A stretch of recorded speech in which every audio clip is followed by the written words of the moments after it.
What's up, everybody? Malcolm with Gifted Hands Appliance Repair here, coming back at you with another repair video.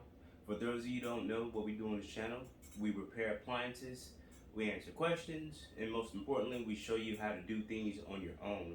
So if y'all can smash that like button, smash the subscribe button, smash the share button, drop a comment, leave some feedback, negative or positive. It doesn't really matter because whatever it does, it helps the channel. So without further ado, let's get into it.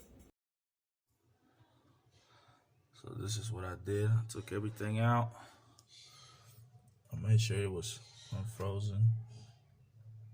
Hose good. It was clogged up, so the water was freezing up and building up all the way up over here. I guess that's what the obstruction was.